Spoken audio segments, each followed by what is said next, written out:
Hello everyone, welcome to another UCAT video. So today I'm just going to be going through abstract reasoning, and pretty much this is going to be the fourth video out of a series of 5 videos I'm producing to give you guys complete breakdowns to introduce you guys to the sections that I've been teaching. So we've done those other 3 sections, which you guys have seen before, hopefully, and now we're going to be going to abstract reasoning, and after this situational judgment, but that video might not actually come immediately after this abstract reasoning one, because I'm not really thinking it's as high a priority, especially for Australians and everything. I think it's more important that we actually just go through those basic 4 sections. I just want to say as well, before I get officially started, that I'm actually back home from my Vietnam vacation now. So in this sort of very nice, well, not very nice, but it's like a very cozy sort of room right here. This is actually my home again. So I'm back in Australia now, which is really awesome. I did have a vacation. It was a lot of fun, but I'm just glad to be back home and just chilling, back to being able to just work in a proper environment to be able to make these videos for you all. Also, I'm wearing a different shirt here because now I actually have access to shirts as opposed to actually having to reuse the same shirt because I made this mistake and only packed 1. So I'm very happy for that. Also, just want to say, you may notice as well that my camera is just a bit better quality than it is usually. And that's just because I bought myself a brand new camera just for some future videos as well, where I may not be using the PowerPoints as much. So please look forward to those, and they'll be coming very, very soon. Alrighty, so without further ado, I'm just going to get started by sharing my PowerPoint right here. So yeah, today is going to be the UCAT Abstract Reasoning Introduction, okay? Before I just get officially started with actually talking about abstract reasoning, I just want to remind you guys again that I do offer discounted private to group tutoring as well. And you pretty much, if you want to actually look into that a bit more, you can look into that Tutor Finder webpage, which I've linked to you guys right here. And I'm going to link in the description as well. And pretty much if you want to just get an idea of my advertisement, a bit more of my credentials, or just find my contact details to contact me regarding my tutoring or just any other questions you had about the UCAT, you can do that there as well. There's also the Discord link as well if you want to go there and join the community. So that's all in the description. And I want to remind as well that the tutoring will actually be discounted as well. So whatever price I may be advertising there, if you come from YouTube and let me know, I'll give you a discount. All righty. So let's actually get started now. So with a quick overview of the lesson right here. So similar main teaching points, which I've sort of gone through before. So just a quick introduction to the general premise and structure.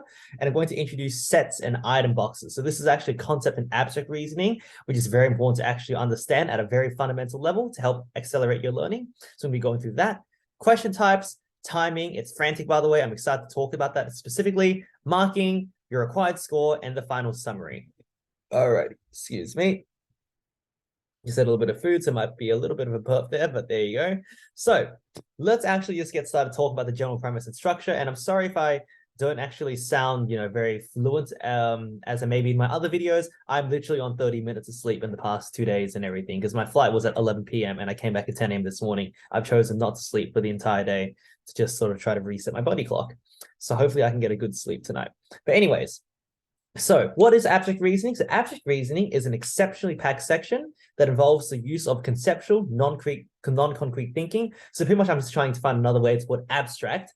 And, that's why it's called abstract reasoning, because pretty much you're going to be using non-concrete, abstract reasoning, conceptual thinking in order to solve a pattern recognition questions in the set.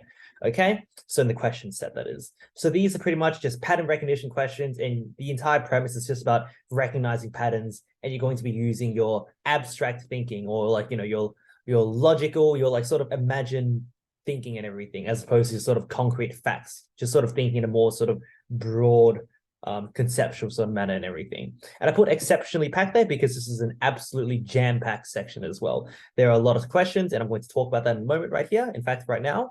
So what you have is that you have 50 questions to answer in 12 minutes. And pretty much if you actually just follow that, and I accidentally didn't adjust the actual division, but if you do 12 divided by 50 and everything, you do it in your head actually, you'll find it's going to be 0.24 minutes per question, times it by 60, and that means you end up getting 14.4 seconds per question, and that is actually simplified to around 15 seconds per question. So pretty much you actually want to just sort of say it's about 15 seconds per question. And that does actually sound a bit long, and it is a bit short, sorry, and it is a bit intimidating, but I'll explain to you guys why that's not an issue in a moment.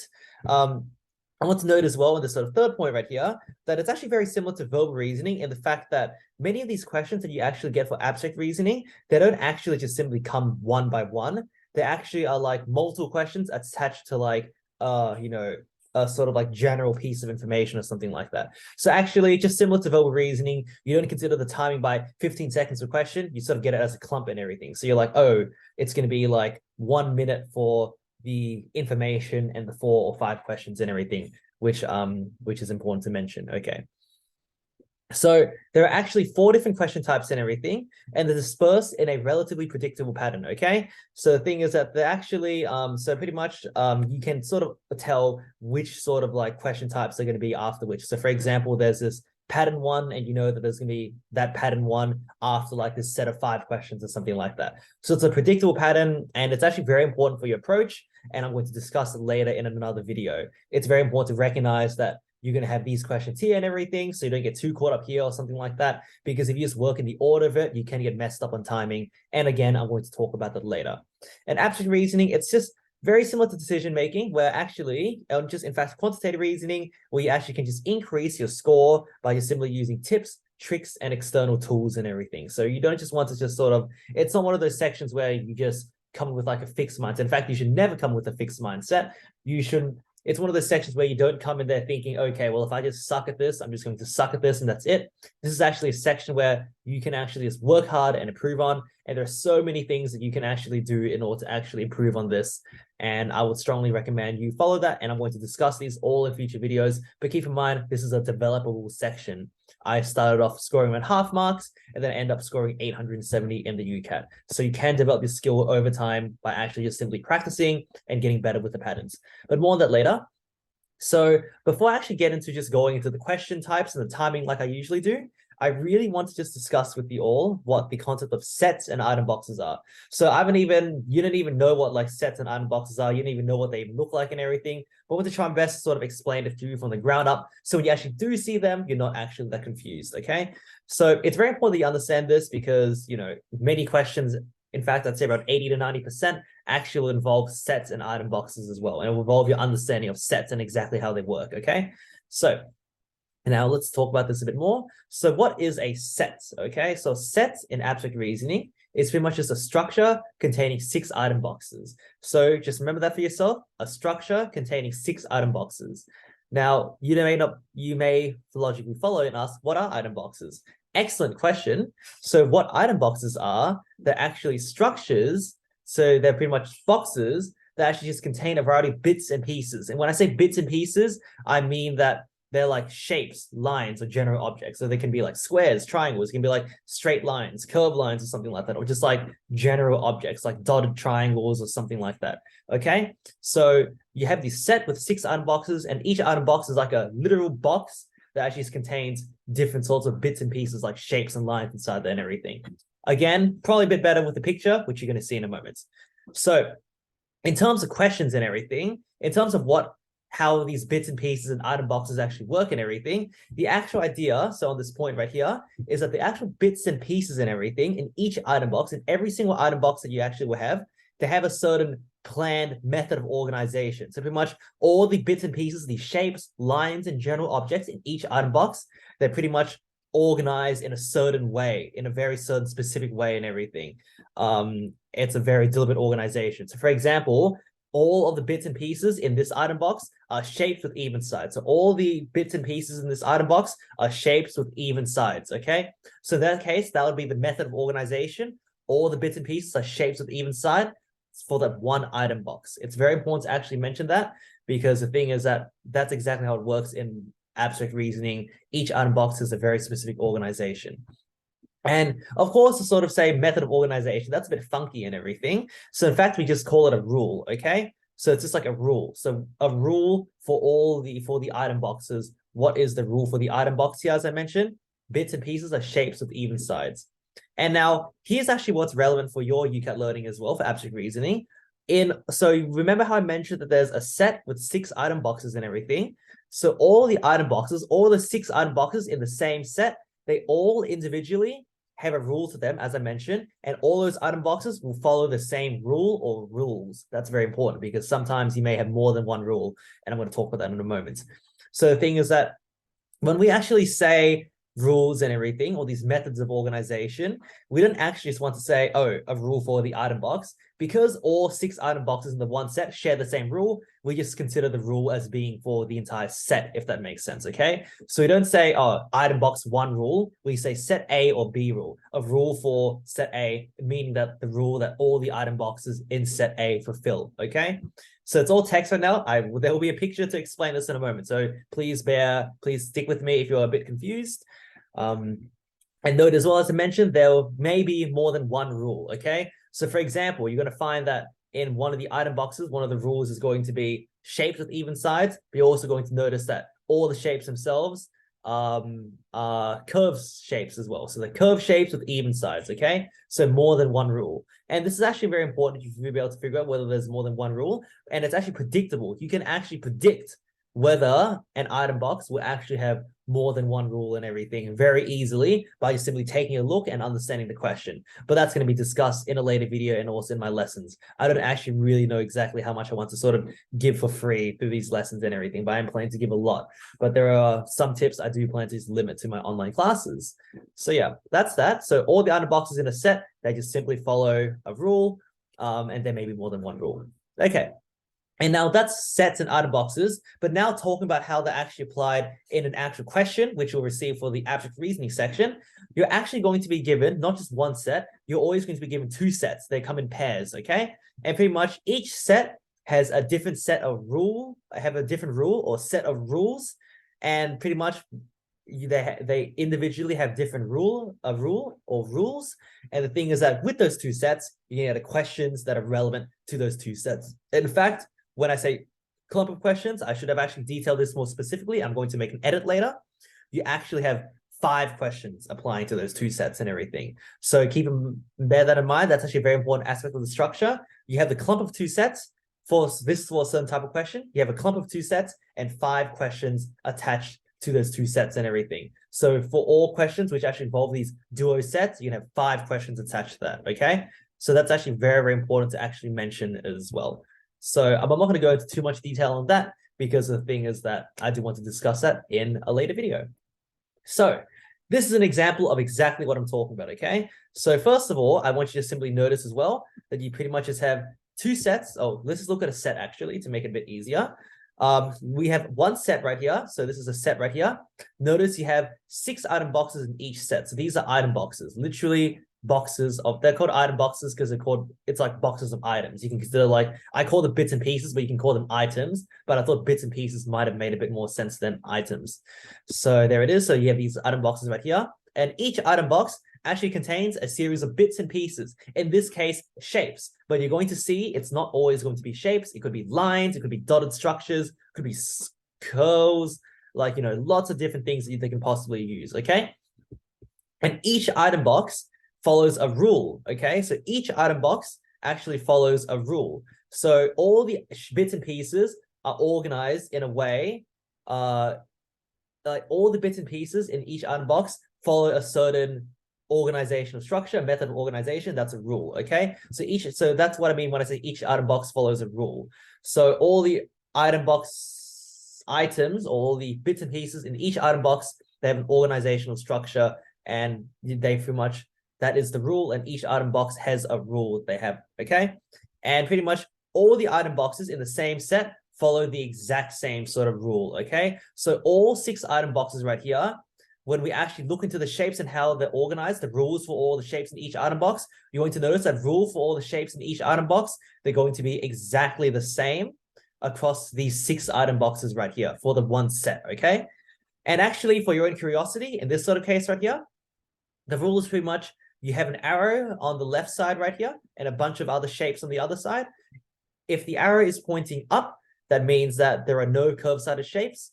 And if there is a curved-sided shape right there, then pretty much the arrow is going to be actually pointing down. When I say curved-sided shape, I mean a completely like singular circle, like no straight or curved sides or anything like that. And there are many, many different types of rules in which they can actually possibly use, and it's very important to actually look out for them. But that's just one of the very, very exceptionally brief examples they actually are. And pretty much in actual questions, you get 2 sets right here. In this case, you have 2 sets. And remember, each set will actually have different rules to them and everything, which is actually exceptionally important to actually mention as well. And this is from the Medify UK question bank. Alrighty. So now let's talk about the actual question types that you can have for abstract reasoning. Okay, so we mentioned just those sets and item boxes and everything. Now we're going to talk about the question types, and we note again that many of these question types will actually involve the entire item box and sets concept. So pretty much, as I mentioned previously, you have 4 different types of questions for abstract reasoning, and the frequency of each question type actually ends up varying massively. Okay, so the thing is that 4 different question types, and each question type, you can have one question type which takes up like 50% of the test, the other question type which takes up like 10% of the test. The frequency of each question type varies massively. So some very diverse, some very sparse. Okay. And the first type of questions are actually, and these are also the most frequent ones and everything, are the item box and set A, B, or neither types of questions. So the idea of these ones is that they're going to give you 2 sets, okay? You have either set A or set B, okay? And the thing is that, as we discussed previously, they each have their own different rules. And the idea is that,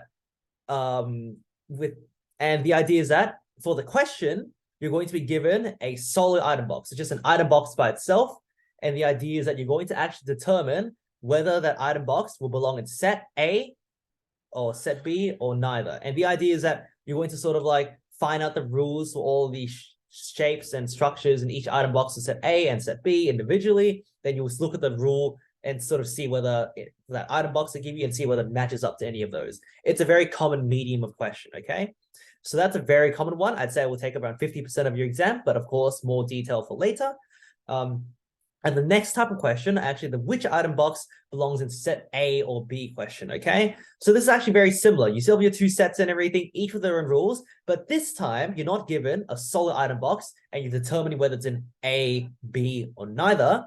What's happening is that you actually are given a set name. So they say set A, and it's going to be either A or B. And the idea is that you're going to be given 5 item boxes as the question, and they're going to ask you to choose which of those item boxes belongs in that listed set they gave you. So in the case they give you A, you're looking for those 5 item boxes, trying to find one that belongs in set A. In fact, it's going to be quite exclusive. There's only going to be 1 item box that they give you that belongs into that given set. Of course, you can't have 2 right answers when it comes to abstract reasoning questions. Okay, so the third type of question, so that's the second type, and they don't really come as much as often, actually. They come around like, they can come with like one, a clump of 5 questions or something like that. Remember how I discussed that you have the combination of 2 sets with 5 questions? You only get 1 of those, pretty much, only around 1 of those. So you have to be a bit careful with that. They don't actually give you many of those, and it can be a time suck, but I'll discuss that later. And now the third type of question are just simply the complete the sequence questions, okay? So pretty much all it really is that they illustrate a sequence using item boxes. So there's going to be like a sequence displayed through item boxes, which with the shapes and the bits and pieces in each item box and everything, they're going to end up like forming some sort of structure or something like that. And this structure has like a sort of sequential progression amongst each item box, and you're going to just choose the next item in that item box, the next sort of item box that contains the structures organizing themselves in the right manner for that question. It's a very common sort of question, but it's comes around 5 to 10 questions as well. You don't really get too many of those there. Okay, and the fourth and final question type that you have are these this to that questions, okay? So this is a bit hard to explain, but I'm going to show you guys with an example, and hopefully will make it a bit more clear. The idea is that you're going to have an item box that they give you. So you're going to have 2 item boxes given as an example. So you have an item box right here with certain shapes right here, and they apply some sort of rule to it. They apply some sort of like transformation. Think of it as like you're putting it in like a transformation box. One thing starts on this end, and on the other end, something else pops out, okay? So you have an item box, you pop it in through this rule, and another item box comes out, and they're going to give you an item box right here. They're going to say, if we put this item box into this sort of, and apply the same rule that we did for the other example that I showed you, what will it end up looking like and everything? So it's like this to that. It's literally like, if this is to that, what is this? Then what will be the that to this or something like that, okay? So that may have not made any sense, but I'm going to show you guys with actual examples and hopefully become a bit more clear. Okay, so here's the first example right here. Item box in set A, B, or neither. So pretty much here it is. And pretty much you're given your 2 sets and everything, 6 item boxes as always. And as you can see right here, you're given an item box. So the question, so this is one of the questions, this is one of the 5 questions going to be asked. They'll give you an item box right here, and they say, does this item box belong in set A, B, or neither? And pretty much you can sort of like try to guess and try to look at everything and determine whether it's going to be A, B, or neither. Now, actually, I try to solve it and give it to you. But then the thing is that last time I just realized when I gave you that example from before, I actually got it wrong. So I'm going to correct that later. But then the thing is that, you know, I'm trying to solve these like while teaching, and you do need to sit down and concentrate to do these. So I'm not going to try to give you advice when I haven't actually had the time to actually properly sit down and solve. So all I can say is that that's what it looks like. As for the answer, you can give it a go if you want. And if you really want me to, we can do a review on this as well. Just message me if you really are curious as to what the answer actually is and how it all exactly works. Okay, next one right here. Which item box belongs in the set A/B question in abstract reasoning? Same idea, 2 sets, you know, 6 item boxes, rules for each, or all the shapes in each item box. And now this time, however, the only difference is that the question, now they're giving you a set name or something. They're giving you a set name. So in this case, they're giving you a set name A. In this case, they're giving you a series of item boxes right here, A, B, C, or D. And your task is just to merely find how many item boxes, so which of these item boxes that they give you right there actually belongs into the listed set A. And that will depend on, you know, what the rules are and everything. And of course, there's a certain way to do these. I'm going to discuss how to actually do these in a later video as well. So just be very, very careful with this, exactly, because this is a trap sort of question, but I'll talk about it later, as I said. And all these questions are now sourced from Medify UK, because the thing is, I do think that the best abstract reasoning questions come from this sort of server, and I only want to give you the best anyways when it comes to teaching. So I'm going to go for Medify UK, at least with these. So here's the next one right here. So complete the sequence questions right here. Pretty much what you have is that they give you, as you can see right here, item boxes and everything, with their bits and pieces. In this case, it's like this sort of grid and everything.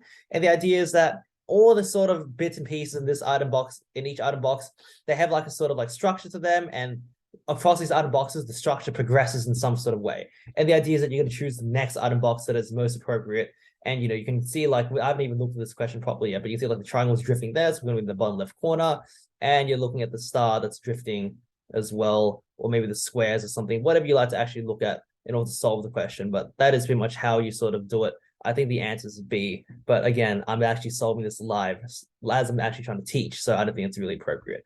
But yeah, and here's the final one, this to that question. So this probably makes a bit more sense now.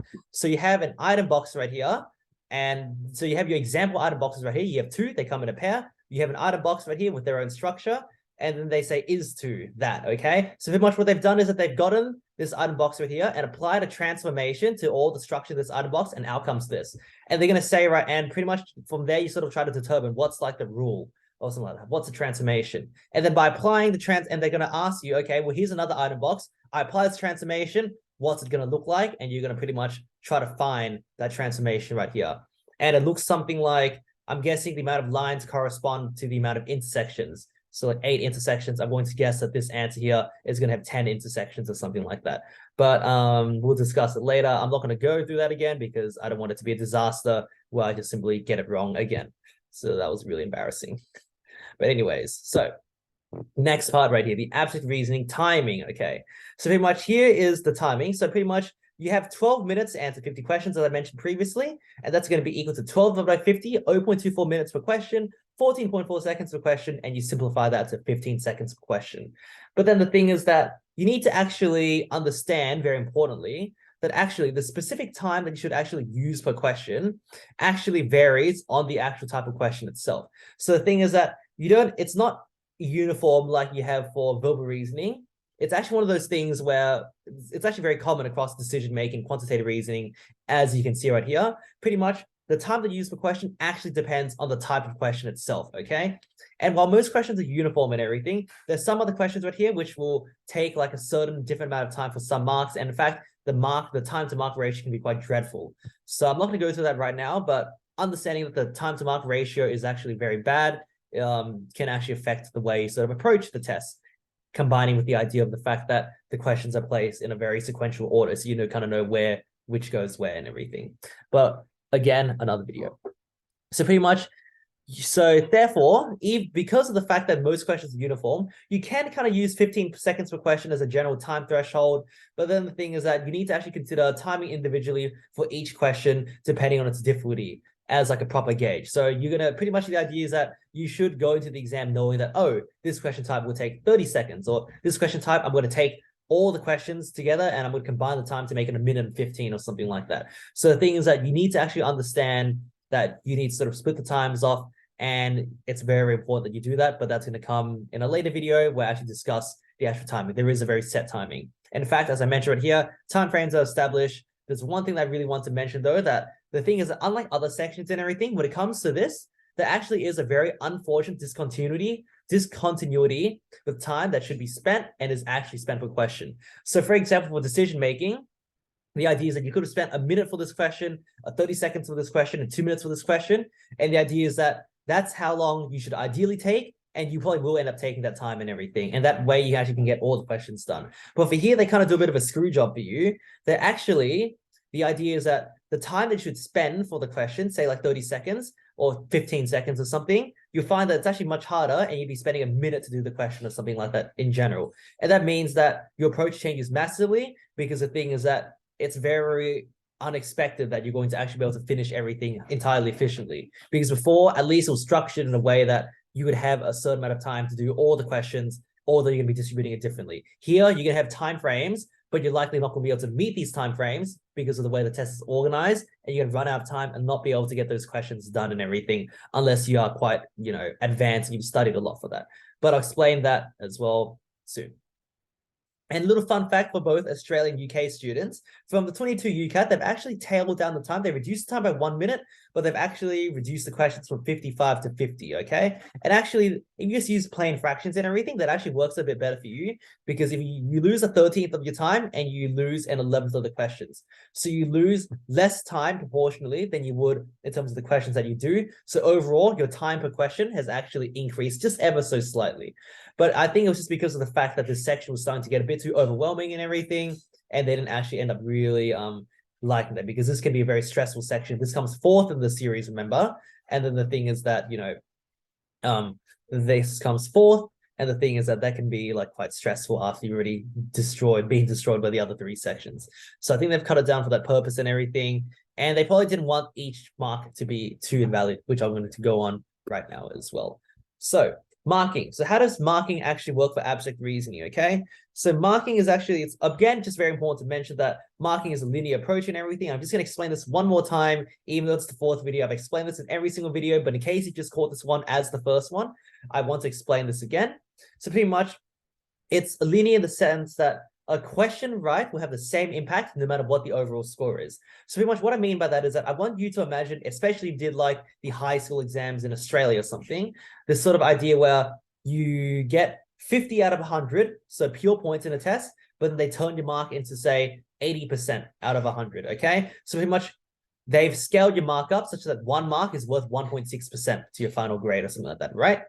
And now imagine another candidate who actually gets 80 raw marks in the test, but then his score gets 90%. And actually, I mentioned this because this actually does happen for exams, not to this extent that I've exaggerated for this example, but does actually happen. In that circumstance, that means that one mark right here is just merely going to be worth like 1.125% or something like that, right? And pretty much that means that 1 mark that you score raw actually is worth differently depending on how much you actually score and everything, because of the scaling effect. I want to mention here in abstract reasoning, it's different. In fact, all the other sections as well, that a single question mark, that 1 mark will be equal to 1 mark. It doesn't actually matter what the overall score is and everything. 1 mark is valued the exact same way as another mark, no matter what score you get. 1 mark is just 1 mark, okay? And that sort of carries me on to the next idea as well, where all the questions in abstract reasoning are worth the exact same value at 1 mark. So no matter the question type, no matter the question example that you use, 1 mark, if you get the question right, it'll be worth 1 mark. The other question right, 1 mark. All the questions are worth the exact same at 1 mark and everything, okay? And of course, again, each mark itself is worth exactly the same, no matter the type and everything. So pretty much all the questions have 1 mark each. And the thing is that 1 mark is valued as 1 mark. It's like this question has a more valuable mark. And of course, as I mentioned before, 1 mark is 1 mark, doesn't affect it by the score as well. Okay, this is similar to every single section except the decision-making in this manner. And remember that decision-making has those yes/no questions, which are worth 2 marks sometimes. So the 1 mark value is still the same, but they actually double up the marks for that question. A second, please. Okay, so now going into the actual points per question and everything, or the score per question, you have 50 questions overall in the section. And the thing is that the scores actually range from 300 to 900 as it is for every single other section. And that actually means that it's going to be worth 600 divided by 50, 12 score per question. And of course, we consider it as a whole. We don't say to ourselves, oh, I've gotten an extra 12 score with this question. The idea is that, you know, the score that you sort of look at yourself and be like, oh, I got the score. It's an amalgamation of all the questions that you've actually done.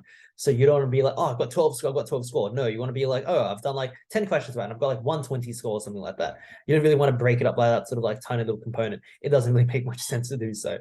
And I want to note as well that with a value of 12 score per question, the score to mark ratio is the lowest for abstract reasoning. And that's sort of in contrast to quantitative reasoning, which has a very high score to mark ratio. You can see right here that's actually just much more light thinking processes, and it's more just about speedy, rapid firing the questions off and everything. And you can see that that's reflected by even the questions and time that you get and everything. So instead of deep, complex thinking process where you're sort of like sitting there trying to analyze, you know, spending a lot of time on the questions, which are worth a lot, it's just like, okay, just rattle these questions off and everything, and they're worth very little, you know, but they all add up and everything. It's just like quick rattling off, very quick, speedy, rapid fire and everything, not actually deep. It's just quickly get them done. And that's our idea, okay? Now, I want to emphasize as well, there's no backwards marking. Again, I just don't understand why, you know, this actually even happens. It just makes no sense for backwards marking to happen, but rest assured that it doesn't actually happen for the UCAT right here, okay? In any section.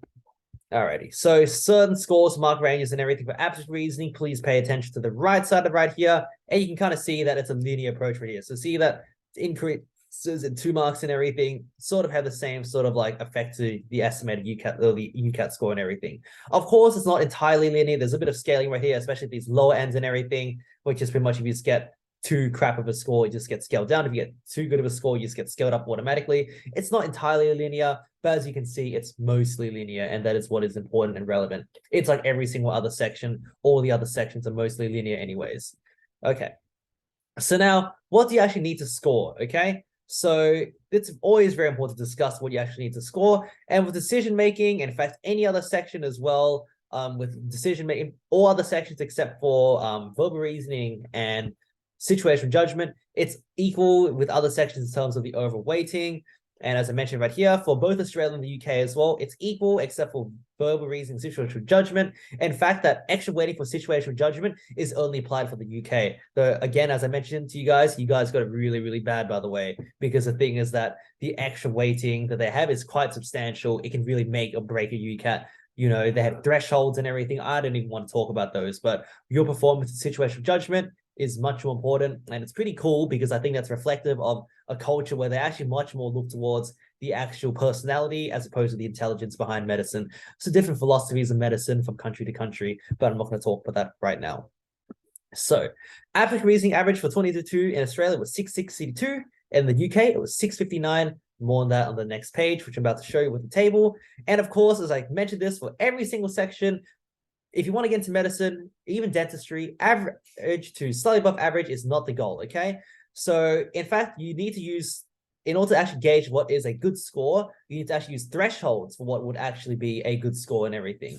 And this case, for Australians, the threshold for actually getting to medicine is actually the 9th percentile, because if you get a score less than that, you're pretty much hopeless. You need a bare minimum of 90% for most, if not all, medicine universities. Well, of course, there's like 1 or 2, like Tasmania, but even then, that's like, they don't have that as a threshold, but so many competitors, you can be beat up by people unless you get a 9th percentile anyways. So yeah, use the 90th percentile as a threshold. And of course, the score for 2022 was 2980. And following this calculation, 2980 divided by 4 for the 4 sections. 745, so 740, 750 would be a target score. In fact, abstract reasoning actually is one of those easier sections, believe it or not, in spite of the time constraints and everything. So pretty much it's considered to be a saver section. It's an easy section. So the idea is that you want your abstract reasoning to actually lift up your other sections. So to just sort of like go by the sort of average that I've set by doing 2980 divided by 4 is not good enough. You should be trying to aim even higher for that, maybe 780 or 790. Abstract reasoning sort of like validate this, sort of like continue to validate this and everything. It was the highest, close to the highest scoring section for 2022. So it really does prove it's a saver section that you got to actually do better than you probably would want to on average in order to actually make up for other sections, which you're going to end up screwing up in, such as verbal reasoning. In fact, pretty much only verbal reasoning.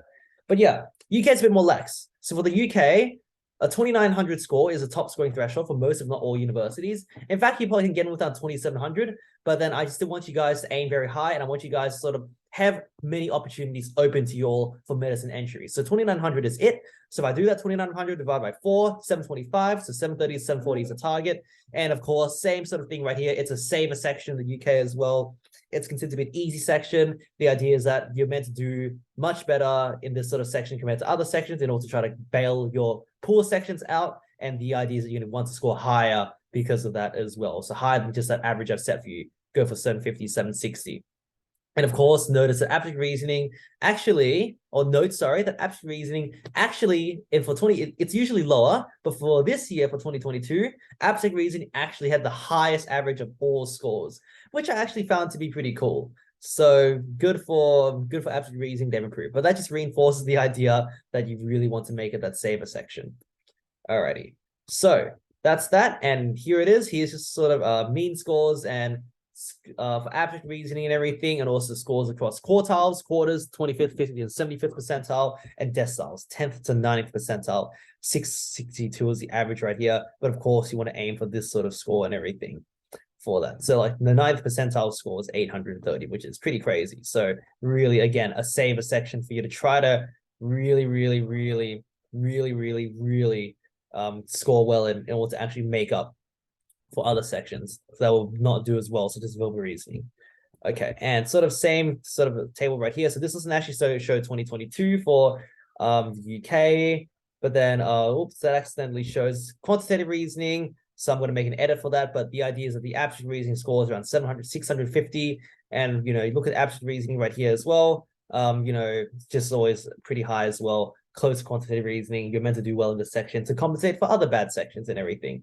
Okay, and that is sourced by the Medic portal, and of course the table from before as well, with the scores for Australia, the scores for certain UCAT scores for certain marks, right? That's some Blackstone tutors, so thank you to them. Okay, so now a final summary for abstract reasoning and everything. So pretty much abstract reasoning is just a section which just involves the use of conceptual, non-concrete thinking in order to solve questions involving various patterns, okay? So pretty much you're solving pattern questions and everything by using non-concrete, broad conceptual thinking. So concrete thinking is like, you know, oh, this is a ball. And, you know, abstract thinking is about, you know, where did the ball come from and everything. Just broad conceptual thinking and everything, and you're using that to solve for patterns. 50 questions to be answered in 12 minutes for all students internationally, around 15 seconds per question. And the thing is that main bulk of questions, as you can see right here, revolve around sets, which contain 6 item boxes. The item boxes contain bits and pieces, including shapes and other things such as lines, and all item boxes actually have or has rule or rules, and all the item boxes in the same set follow the same rule or rules. Okay, so pretty much those structures in those item boxes and everything are organized in a sort of organizational method, and then it's called a rule and everything, and all the item boxes with those shapes and everything like that inside under the same set, they have the same rule or rules. And in actual questions, just remember that the sets come in pairs, each with a different rule or rules. Okay, 4 different types of questions and everything, and the questions involve sets take the overwhelming majority of questions. I'd say around 80%, and timing of an average of 15 seconds and everything should be generally used only. It shouldn't be used anything else, because the time that actually varies, the time that you actually want to use for each question type and everything will actually vary depending on the actual type of question itself and everything, okay? So for some ones you want to use a lot of time for, some ones you need to use a bit of time for. So it should only be used generally, but not necessarily as much so as, say, decision-making, because for the most part, the timing is similar.